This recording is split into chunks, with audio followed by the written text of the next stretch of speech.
Hi, and welcome to the Todd and Debra Show. This is episode 16. And this episode is called Medicare-ful, because boy, is there a lot to be careful about when it comes to Medicare. But we should point out that we are not Medicare experts. Surprise, you thought we were, right?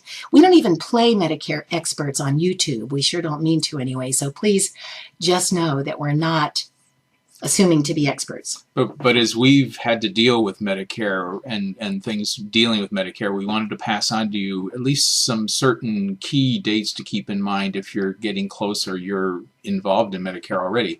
First off is the initial enrollment period. If you're not currently in Social Security, but you're entering Medicare coming up to age 65, the initial enrollment period is 3 months before your birth month, and 3 months after your birth month. So a 7-month period, right? And that's the time that you can enroll in Medicare.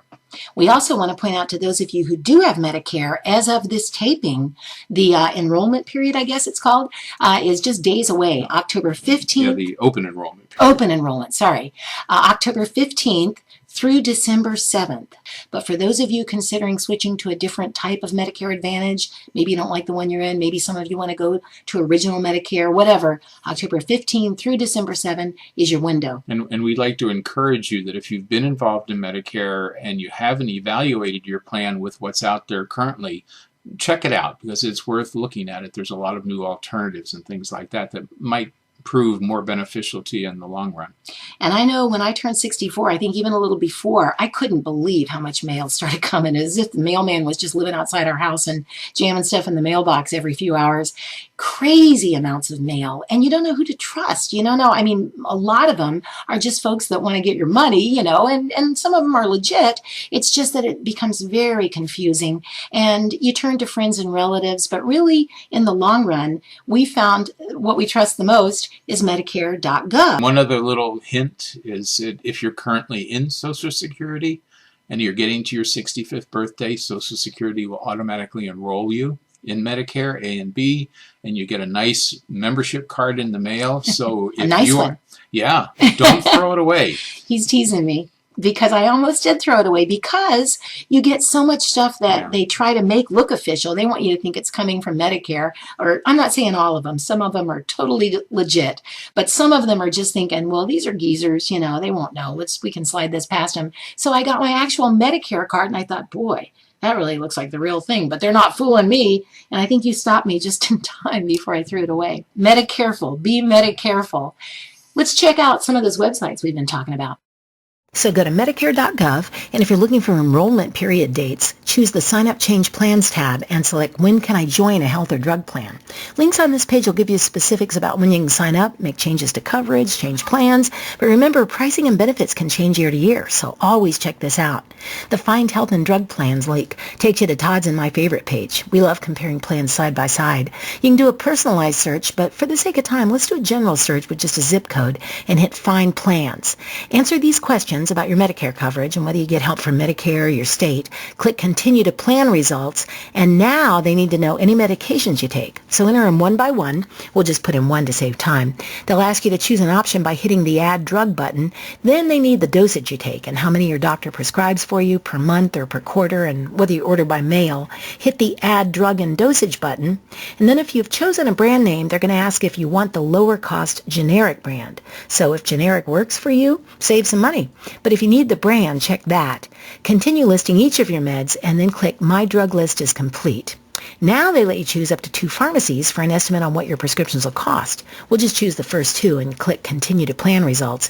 Then depending on where you live, you may have lots of plans available or just a few. You can select one or more plan types to compare. We're interested in Medicare Advantage, known as MA plans, so we'll select Medicare Health plans with drug coverage and Continue to Plan Results. A key here on this page explains what the little symbols mean. A D means some dental coverage is included, a V means some vision coverage, N means that plan has nationwide coverage, and H means some hearing coverage. You can select up to 3 plans to compare. So for my third, let's go back up here and choose Original Medicare. Drug coverage isn't included in Parts A and B, but otherwise we'll see how Original Medicare coverage stacks up against the two MA plans we chose.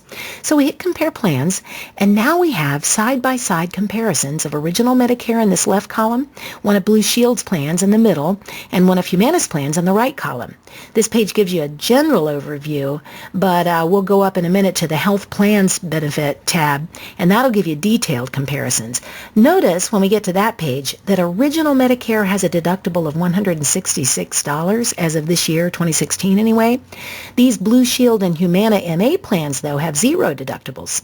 Maximum out-of-pocket is not applicable with Original Medicare as there's no cap with that plan, but the Blue Shield plan has $2,800 in network max out-of-pocket, and the Humana plan here had $3,400.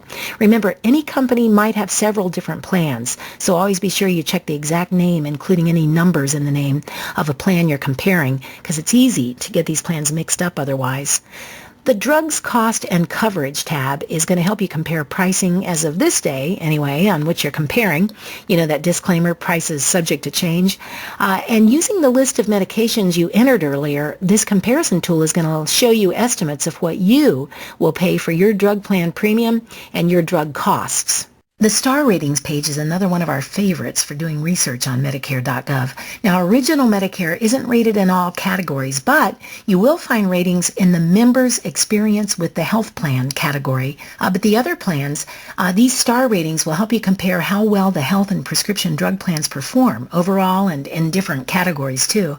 It includes info about complaints compiled from Medicare's complaints tracking module, and it includes info about why members chose to leave a plan and breaks it down into percentages for the reasons they left, and it has info also about improvement in a plan's performance. When it comes to complaints, remember more stars are better because more stars actually mean fewer complaints. Lots of info on this page. Take time to check out the links too. They can really help with your decision. And the Managed Drugs tab, that isn't something Todd and I spent time on since he takes no meds and I take just Synthroid. But if you do have a lot of prescriptions, this seems like a good page to research medication therapy management. Okay, so here's a surprise ending to our research. After all this, we decided to call an insurance specialist we'd worked with 2 years ago regarding a covered California shop plan that Todd's employer had then. She was amazing at answering all our convoluted insurance questions, so we decided to get her input regarding Medicare. Best decision ever. We don't pay her. She's paid by Covered California, but it's her job to find the best match for a consumer, price-wise and plan-wise. This lady really knows her stuff. She does her homework, and she turned all this mumble-jumble into simple, easy decisions for us. So does such an insurance specialist exist in your area to help you for free and work for you, not an insurance company? We don't know, but we've decided to ask Diana to be our guest for a future episode so you can see what we're talking about. Thanks for watching. See you next time.